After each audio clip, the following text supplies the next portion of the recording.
Hi, I'm Captain Adam Orton for the Canadian Army Podcast. Throughout the Army headquarters, I hear people say that we're at an inflection point. Senior leaders across the Army are looking to make significant changes to how we operate. We look at how we're equipped, how we train, how we're organized, and so we've decided to undergo some major changes within our divisional structures to ensure we can respond effectively to crises and conflicts. Joining me is the Commander of the Canadian Army, Lieutenant General Mike Wright. He's going to share what the Army needs to look like to be at its most effective on the battlefield. Welcome to the podcast, sir. Hey, Adam. Thanks very much. Great to be with you. So let's look at the big picture right out the gate. What are the challenges that the Canadian Army is facing, especially with regards to the global threat environment? There's a lot happening in the world right now. Yeah, I think I'll start off by saying you said you've heard about Inflection Point. Hopefully by now you've read Inflection Point. Oh, yes. Which came out in September. You know, the opening line of Inflection Point 2025 is the Army we have is not the Army we need. Why is that? Well, first of all, we've been at a deficit across people, equipment, training, sustainment for years. But then if you look at the global threat picture, when we look at the continued deterioration of the rules-based international order, when we look at the effects of climate change, just this past summer, we had, again, Canadian Army soldiers involved in several lentices, so responding to weather-related emergencies. And then it's really going to affect how we need to be prepared to train and operate in the Arctic. There's emerging and disruptive technology. Really interesting. Just before coming in here, I gave opening remarks for the Minerva Initiative, our initiative to try to introduce more uncrewed technology into the Army. And I know we'll have a chance to talk about that later. Yeah. But, you know, there's so much technology accelerating so rapidly. And then, frankly, the effects of misinformation and disinformation. So you take the shortages at the Army head and people, equipment, training, sustainment. You look at the threats that exist now and how those threats will increase in the future. And it really led to taking a look at what are the people we need for the Army, what are the capabilities we need, and what's the way that we're going to be structured. And you said a little bit of it. Army modernization is about ensuring that we're equipped, trained, sustained, structured, but also able to integrate, whether it's across the joint force of the CAF, within the government of Canada, or with our allies. When you say we've seen a change in the rules-based order in the world, what does that mean? Yeah, so rules-based international order is really the order that came about, the institutions that were put in place after the Second World War. And that order is one of the reasons why Canada became the prosperous country that it is today. But we've seen, whether it's through the full-scale invasion in Ukraine, whether it's through China's actions in the South China Sea, whether it's increasing cooperation between Russia and China with countries like Iran and North Korea, weakening of some of the traditional systems that have existed, but also attempted weakening of some of the alliances that exist. That seems like a big deal. It is a big deal, but the good news for Canada is we do exist in a number of alliances within the continent, NORAD, across the Five Eyes, or with NATO. And so, a number of those countries that I just mentioned, they have alliances of convenience. We actually have alliances and partnerships that mean something. So when we talk about big challenges, you put that on the same scale as the Arctic. Why is that important? So the Arctic is important because, first of all, Canada's only permanent presence from a security perspective right now in the Arctic are the Canadian Rangers and the Canadian Coast Guard. And now the Canadian Coast Guard, as you know, are part of the Department of National Defense. We're already seeing increased activity in the Arctic, and we have to be aware that the Arctic is going to become more accessible because of the effects of climate change, which means we'll see even more people coming through. So that could be anything from increased demand for search and rescue, which often we see our Canadian Rangers involved in ground search and rescue, right, but also countries increasingly using the Northwest Passage. You say, it's been kind of a tagline, the Army we have isn't the Army we need. What's missing with the Army we have? Like, what are we missing? The Army we have is built for an era where Canada was very content to do what we call contribution warfare. So, if you look at what we did, whether it was the Balkans in the 1990s, Afghanistan in the early 2000s, or even in the last decade, be it Operation Impact in the Middle East or Operation Reassurance in Europe, what does Canada need to do to be part of those alliances, which are incredibly important? But we have not had the ability to actually take a greater role in leading those alliances, nor have we truly invested in the capabilities that the Army needs to invest in to be part of the overall joint defense of Canada. Because, we talk about mission tasks. The most important mission task for the Canadian Army is to defend Canada. Defend Canada can mean within our borders, but defend Canada can also mean the mission that we have in Latvia right now, defending Canada as part of NATO's eastern flank deterrence line. So troops love talking about kit. We're getting new equipment because we're making these investments. What new systems, what new equipment are we bringing into the fight? We do have 50 major capital projects ongoing right now. Just that? I'm not going to talk through all 50, but I'll talk about the 5 priorities. But then I'll also talk about what I think a lot of soldiers are more interested about, and that's what is going to make a difference in the next 6 to 12 months. So first of all, with the 50 major capital projects, some of it is reintroducing systems that we used to have. Some of it is introducing systems that we've never had. And a lot of it is about updating systems that worked very well for us during a counterinsurgency fight, but aren't what we need for the battlefields of today or the battlefields of the future. So the 5 priorities are what I call 4+1. First of all, long-range precision strike land. That's the HIMARS system, which we are procuring from the United States government. Why the HIMARS? Well, first of all, it's proven on the battlefield in Ukraine. But importantly, we were talking about the Arctic before. The HIMARS is the only existing long-range precision strike land system that we can put onto the back of one of the RCAF's C-17 strategic airlift or C-130J Herc aircrafts and deploy it anywhere in Canada to be part of a joint anti-excess aerial denial capability. It's worth saying also that this thing has crazy capabilities. Like the idea of scale of being able to launch something from Ottawa to Montreal is insane. And hopefully we won't be launching it from Ottawa to Montreal. But no, it is a capability that we've never had.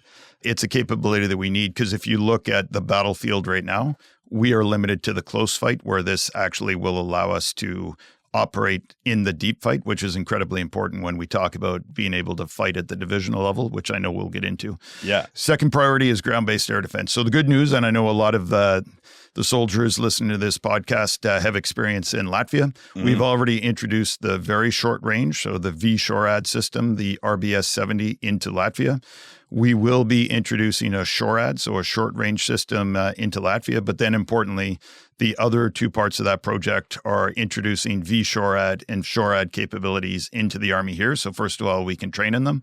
But then also as other missions come up, we could actually employ them on those missions. Right. Third one is what we call domestic Arctic mobility enhancement, which is replacing the BV-206s, which have done a great job, but now they're over 40 years old.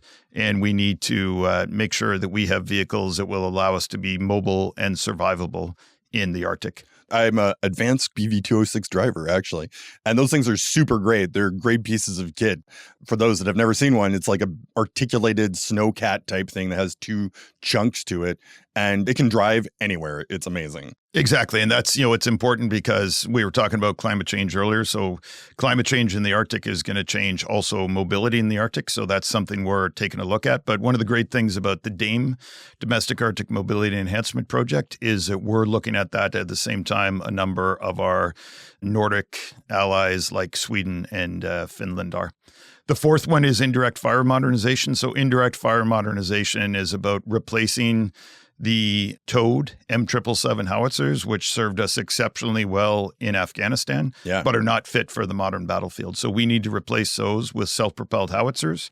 We are also going to be reintroducing 120 millimeter mortars to our mechanized infantry battalions and then new 81 millimeter mortars for our light infantry battalions. Wow. Now, the plus one is making sure that we have, I'm going to use my first acronym of the day, C5ISRT. What's C5ISRT? Command, control, communications, computers, cyber, intelligence, surveillance, reconnaissance, and targeting. So basically, we're getting a whole bunch of great kit, but if we're not able to integrate it into, first of all, the targeting and intelligence enterprise.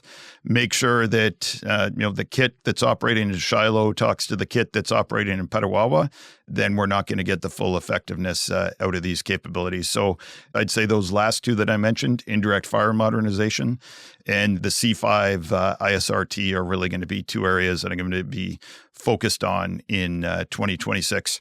Now, I said I also wanted to mention some capabilities that would probably mean a little bit more to a soldier who's, making a determination as to, are they going to re-sign their contract in 2026? I like that. So we've got the CMARS, the Canadian Modular Assault Rifle. We're going to start rolling out up to 30,000 in 2026. There's going to be two versions. One's going to be for all of our infantry units, regular and reserve across the country. And the other will be for the other units within the Canadian Army, but also those across the Canadian Armed Forces who need rifles. The second one is the first part of our Soldier Operational Clothing Equipment Modernization, or SOCOM. We have started rolling out merino wool long underwear. And I never thought that I would spend so much time talking about long underwear, but it's actually important because the Army Sergeant Major and I, at the end of July, had an opportunity to visit Logistics Unicor in Saint Jean, Quebec. And we saw, first of all, the equipment they're working on, but more importantly, the passion of some former Canadian Army members who are working at Logistics Unicor and who are understanding that there is no reason why we shouldn't be buying the type of clothing that, frankly, soldiers have gone out on their own and bought over the course of years. So right now, that first delivery of the merino wool long underwear is happening. Over the next few months, we'll get it out to all of our brigades, and then it'll be on the clothing online system. That'll be the first of the base layers, so it might not be the next, but also in the plan is going to be puffy jackets. So my apologies to deputy commanding officers across the Army, because your regimental kit shops will see a dip in your sales.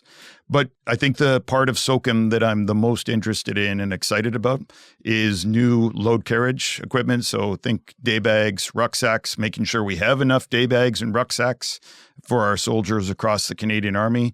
And then looking at the personal protective equipment, not only making sure we get the helmets that we've seen for our light infantry battalions and for our soldiers in Latvia across the Canadian Army, but the type of ballistic vests and ballistic plates that are made for every shape and size of soldier in the Army.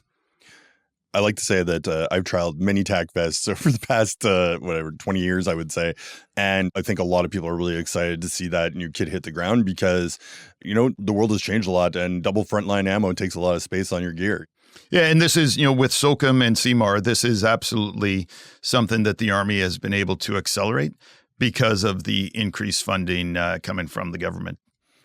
I want to come back to C5 ISRT real quick. I think it gets lost in the wash a little bit because when you watch like military movies or whatever, the command and control aspect, it's not the front part of the movie. The cool bit is the action and everybody's looking at this action. But why are these background systems important? Why is that investment a thing that we got to do? Well, it's important, as I said, a couple of examples that I use. There's the long-range precision strike, the HIMARS system, ground-based air defense, but it's hard to think of systems that we're bringing in where it's not incredibly important that not only do we have the hardware, the radios, but also the software and software that's able to be updated rapidly. We can't afford to buy technology now that by the time it's delivered will be out of date. So it's making sure that as we're bringing those capabilities into the Army, we're having the flexibility to allow for updates and also to acknowledge that, hey, if we're going to roll out that first set of radios to 2 Brigade in Petawawa and Gagetown, maybe by the time we're rolling it out to 5 Brigade in Valcartier, it might be a different version of the radios, or at least with a more recent software update. IT affects us even in the military in the ways that it affects normal people. But on top of that, you're in the middle of the field and all that stuff. So it's hard to deal with some of these problems. So it's got to be wired tight. It is. Maybe that's also a good opportunity just to say, with the reliance that we have on communications, but also on GPS. Yeah. I know myself sometimes, even to go to the grocery store, I might look at what's the best way to take it. Yeah. We have to make sure that For all the new things that are happening on the battlefield, there's a lot of old lessons that we need to make sure we're paying attention to, and we're incorporating that into our training. So that's being able to operate in communications denied or GPS denied environments. It's also about making sure we're paying attention to camouflage, concealment, and deception. And it was great when the Army Sergeant Major and I were in Latvia at the beginning of November to see how the soldiers over there are incorporating, how do you make sure that you're camouflaging a company command post from pervasive ISR, and how are you protecting from uncrewed aerial systems from flying into your position. So I've done quartermaster tasks before. I've done some procurement, and we're a bureaucracy. It requires a lot of paperwork to get stuff. And Army people don't always talk like normal people. So when you're putting that stuff on paper, it can be really difficult to get the thing that you want. And that process is sometimes additionally more convoluted by us not understanding how the industry side works. How are we partnering with them and making sure that they know what our needs are and also that they can give us what we want? So it's about involving industry in the process earlier, but it's also, as you pointed out there, making sure we're speaking plain English when we're saying what our requirements are. One of the challenges for the Army is we're procuring everything from generators or water purification units to go with the disaster assistance response team to that HIMARS system that can reach out and deliver missiles over 300 kilometers away.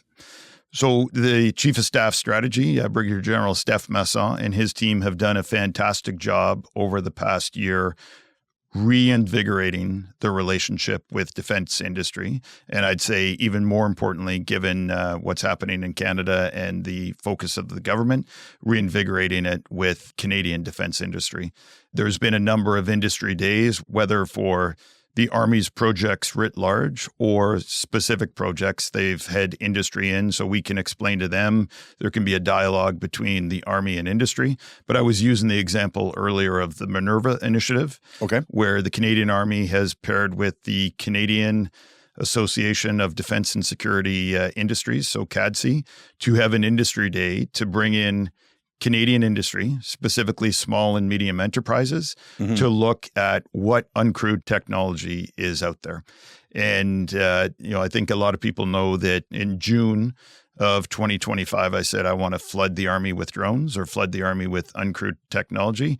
As the Army Sergeant Major and I have been traveling around the country and to Latvia, I've seen that saying at the strategic level, I want to flood, by the time you get down to the tactical level, it's a bit of a trickle. There are units with none, or there are units with one or two UASs. So what we're trying to do here is to provide a testing ground for industry, but to provide, frankly, a testing ground to our soldiers as well. It is incredible when we go out and we see the initiative and the innovation that exists in our soldiers.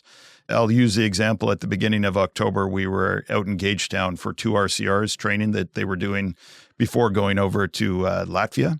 And a couple of master corporals from the infantry company showed us what they're doing to incorporate drone technology into the company's tactics, but also some of the discussions that they've had with industry. So frankly, part of the Minerva initiative as well is just to take all of that great work that's being done across the Canadian Army and make sure we have as much of a common operating picture or an all-informed net across the Army as possible. Yeah, I mean, we're seeing a lot of different technologies out there, and it's all moving very fast. You talk a lot about land power, because that's what the Army is, basically. It feels like drones or armed robots of some sort with grenade launchers in their heads or something of that nature will exist soon enough. How do we keep land power relevant on the modern battlefield? So I think land power is as relevant, if not more relevant than ever, because you're absolutely right. Uncrewed technology, whether it's in the air, on the ground, or in the sea, is becoming incredibly important. And we need to make sure, just as the Air Force and the Navy are, that we're incorporating technology. However, at the end of the day, uncrewed technology cannot hold terrain, can't seize terrain, can't interact with the population, and it can't operate in all weather. But guess what Canadian soldiers can do? Hold terrain, seize terrain, retake territory, interact with the population, and operate all weather, including through some pretty horrendous conditions, whether it's up in our north or, look at any of our training areas at any point during the year. Goes without saying, the military is always trying to modernize. And we've seen a lot of different orders and plans throughout the past couple of decades on making that happen. Why is it different this time? Yeah, I think it's different for a couple of reasons. First of all, if you look at those threats that I spoke about at the beginning, if you looked at the fact that the Army over the course of decades has made some small changes to how we're structured, but frankly, right now doesn't look all that different from the general structure of the Army that I first joined as a second lieutenant in Winnipeg in 1994. Right. So it's the time for change. And I'd say more importantly, we also have the opportunity to be resourced now. So, there's been some fantastic work that's been done over the course of years, including the Army modernization strategy that was put out in 2020. But then you look at what happened after that. We entered COVID, we entered Canadian Armed Forces reconstitution, and we were talking about scarcity, not abundance of resources. So having the resources to actually be able to build the strength on the regular force side, on the reserve side, Canadian Rangers, but also defense team civilians, but also to invest in those capabilities is incredibly important. But I'd say as well, whether it's for operations in Canada or around the world, we needed to restructure the way that we fight. Because we are limited to that close fight now, and we're very limited because of how we have divisions that are currently geographically divided. And frankly, they're asymmetric divisions, but they're asymmetric because of years of divestment, not by design. So I have confidence because, first of all, there's been incredible amount of work that's been done by our Army modernization team. Before we started the podcast, you and I were discussing how in September at the Army Council, right before we had the Senior Army Leadership Symposium, where we released Inflection Point 2025, I gave the direction to the division commanders to say, hey, we've come up with the plans up to this point.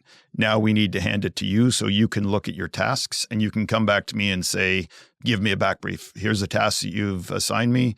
Here's how I'm going to execute those tasks, but also here's the resources that I need. So we just completed that with an Army Council, and we're setting things up for the transitions to occur in 2026. So the concept of a division is pretty challenging. It's basically, as it stands now, we have 4 divisions that divide the country into 4 areas. Each one of those has a lot of different tasks, thousands of soldiers that are spread out into multiple brigades that each do their own thing. You've got more centralized regular force, mechanized brigades with a ton of equipment and vehicles. You've got reserve brigades, which are lighter on the ground, but they're more spread out. They cover more area. We have Canadian Rangers, which in many cases are in remote communities. That's a lot of things going on. And now we're changing it. What's changing? So what's changing is we're going from those divisions that are geographically organized. And as you said, those division commanders currently are responsible for everything in the sun that happens in their region, whether it's their regular force, Canadian Mechanized Brigade groups, reserve force, Canadian Brigade groups, the Canadian Division support groups, Canadian Ranger Patrol groups, et cetera, et cetera. Yeah. What we're now going for is 3 divisions that are based on task and purpose, and then a refreshed Canadian Army Doctrine Training Center. So I'll talk first about our Defensive Canada Division.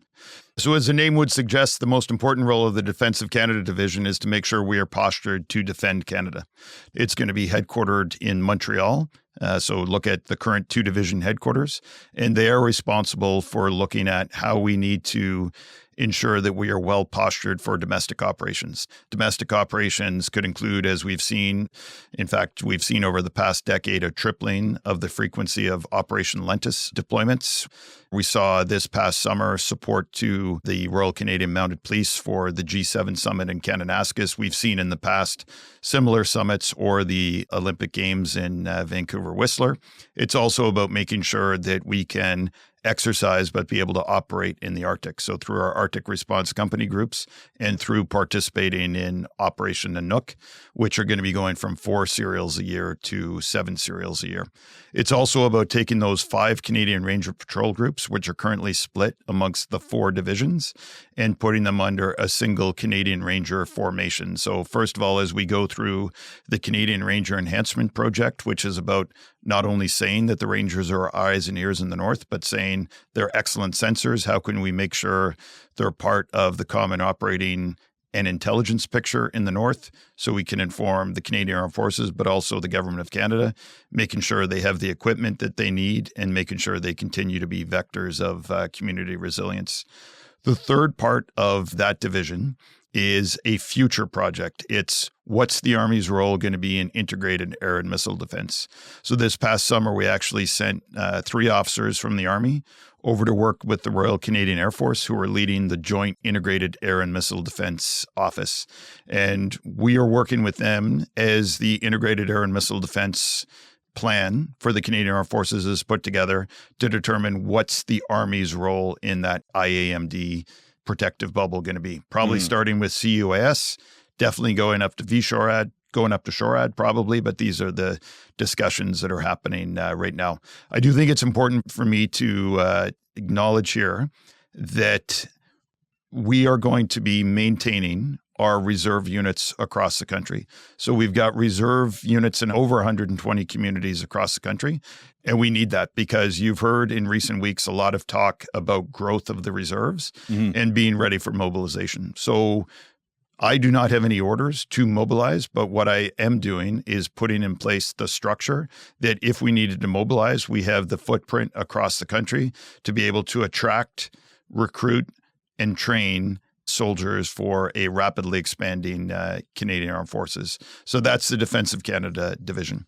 Second division is a maneuver division. So think your regular force Canadian Mechanized Brigade groups, 1 brigade in the West, 2 brigade in Ontario and New Brunswick, 5 brigade in Valcartier, our 6 Canadian Combat Support Brigade, all working together with a few new formations. So the new formations, we're going to take the 3rd battalions, so our light infantry battalions, out of each of those CMBGs and form a light infantry regiment. Not regrouping it geographically, but regrouping it for command and control. That will help us ensure that we're able to respond with high readiness forces at scale. Second one is a fires brigade. We were talking earlier about not only the HIMARS system we're bringing in, but also introducing self-propelled howitzers to replace the M777s. That's going to be part of a fires brigade. And then we're also standing up a sustainment brigade where after we've been able to rebuild the strength of our administrative companies, headquarters squadrons, our service battalions across the Army, we're going to be able to stand up for the first time in recent history, a sustainment formation that will ensure that we are, paying adequate attention to what we need to do to sustain ourselves and survive on the battlefield. Another part of that division, although it doesn't fall under the Canadian Army, is an aviation brigade. Right. So we have Canadian Army officers who are with the Air Force right now working on the next tactical aviation capability set, NTACS for short, to look at when the Griffin helicopter is replaced, what's it going to be replaced with, and how is that going to be able to integrate with the Canadian Army. So that division headquarters is going to be working out of Edmonton, Alberta, but like the Defense of Canada division headquarters, and in fact, like all of our L2 formations now, is going to have a coast-to-coast-to-coast footprint and going to have to be able to operate in English and in French. Our third division is a Canadian Army support division. So think about our Canadian Army division support groups right now, what we have based in Edmonton, based in Toronto and Petawawa, based in Montreal and Gagetown. And we're going to maintain a support group headquarters for each of those regions, but we're going to have a centralized command and control in Kingston, but decentralized execution, because I always like to say, there's a huge difference for how a base like Shiloh works versus how a detachment like Aldershot or a massive base like Valcartier works. And then the last one is our Canadian Army Doctrine Training Command. their focus for the foreseeable future is going to be on individual training, making sure we're making the changes necessary to bring soldiers in as we're seeing growth in the Canadian Armed Forces, bringing those soldiers into the Canadian Army, refreshing the collective training that we're able to do here in Canada, and then also working on professional military education to be able to operate at the division level. So maybe I'll end this part off by saying, what's the importance of the division level? Well, it's a division level that will allow Canada to get away from pure contribution warfare. It's the division level that we need to operate at in order to respond to crises at scale, but it's also the division level that allows us to have national agency, national credibility, and national sovereignty. Don't get me wrong, this is not a small lift. This is a major undertaking. The Canadian Army has not exercised at the division level since RV 92, when I might have been doing my Phase 2 infantry in Gagetown, but I think it's safe to say you weren't yet in uniform. No, sir. And we have not fought at the division level since World War II. But it's a step that we absolutely need to make. And it's a step that, frankly, when I look at Australia, what they've done over the past few years, and one of the things that was really informative as the Army modernization team was going through their work was looking at what countries like Australia and the United Kingdom have done. I would say conceivably, as I listen to you talk, I think about that mobilization piece, which is basically, if that comes to pass, if that becomes a requirement, right? The world is in crisis and Canada's stepping up and we're going to do the thing. Yeah. And I mean, right now, we have that division for the Defense of Canada, division for maneuver, which will, for the foreseeable future, really be responsible for continuing to force generate for our international operations. It's also got what we call composite armed reserve battalions. So the reserves will absolutely continue to augment our deployed operations, whether it's from the individual level to, in the future, maybe up to the unit level. But no, it's incredibly important for us to be able to operate at that level. So as you were saying before, we're moving from something that's tied to geography to something that's more task related. What impact is that going to have on the official languages aspect of things? Yeah, that's a great question. So, I mean, one of the things about the Canadian Army is we have elements in all 10 provinces, all 3 territories. We have units that are in English-speaking regions. We have units that are in French-speaking regions. And we have units that are in those regions designated as officially bilingual under the Official Languages Act. What it really means is, right now we have a division that operates in French. We have the other divisions that operate in English. As of when we make the transition in the summer of 2026, that means all of our L2s, the divisions, and Canadian Army Doctrine Training Command are going to have to be able to operate both in English and in French. It reinforces the importance of our leadership, right, taking second language seriously, ensuring also that we're able to provide them with the necessary training and resources. But it is something that I know, and it's something I've already spoken to the division commanders about, something I've spoken to the deputy commander, but also our director of official languages about, to make sure we're thinking about what it means, anything from training, translation resources, things like grievances. We need to ensure that we're able to treat all members of the Canadian Army so that they can operate in the language of their choice. French is something that I continue to practice up to this day. I was very fortunate early in my career. I had the opportunity to spend 3 years with the 10e Bataillon de Royal 22e Régiment at Valcartier. So I got that opportunity to be immersed in French. But this is something, it's going to be another change that the Army will need to adapt to. You mentioned earlier on when we were talking about Minerva, right, that sometimes we want to flood something at the top, but when it hits the bottom, it's more of a trickle effect. This is a question I could only ask the commander of the Army. How do you fight that challenge of downward flow in terms of communication and or like intention in projects? That seems like that's a pretty difficult part of the job. Part of it is the increasing money that's been coming in. So $81 billion for national defense this fiscal year. So going up until the end of March 2026. So starting to see that money coming into the Canadian Army, making a difference with things like procuring uncrewed systems, but also we're seeing some small changes with whether it's equipment like the base layers that are rolling out or some improvements in infrastructure. So it's the availability of those resources, but then it's also making sure we have the right delegation of authorities. And I'll be upfront, we don't have that yet. What we want to do is make sure we're able to delegate the authority as low as we can. So, it is not the commander of the Canadian Army or our division commanders across the country who are signing off for things that we should absolutely be delegating much lower. And I think, this is one of the things that as we come out of a time of scarcity to a time of opportunity that we're going to have to consistently look at. Delegation of authority is an interesting problem because for people who have not been involved in this problem in the military before, it's one of those things where there's a set of rules that military members can only spend so much money on so many things. And because of that, we don't necessarily control our procurement in the way that we want to, right? Right. Now, the good news is there is some work ongoing. And I'm hoping we'll see further delegation of authorities that will further empower, because we talk about mission command. Mission command, works for how we conduct operations, but not necessarily for how we conduct procurement. I think to wrap things up, I'd say our listeners are a pretty good cross-section of Canadian population. We got an emphasis of people who are obviously interested in the military and or are actual serving members. What would you say directly to them about this stuff that's coming up? Yeah, so I think for listeners, those outside of the Army, it's, hey, we're taking the steps that are necessary to make sure that the Army remains relevant, whether it's for operations here in Canada or around the world, because we know that you look at the demands on the Army over the past decade, those demands are only going to increase. And so we're doing what's necessary to make sure that their Canadian Army, your Canadian Army, is set up for any tasks that the government can ask of us here in Canada or around the world. For the soldiers of the Canadian Army, I'd like to say to you, this is a big change, but what I'll ask the soldiers to do is concentrate on what they can influence.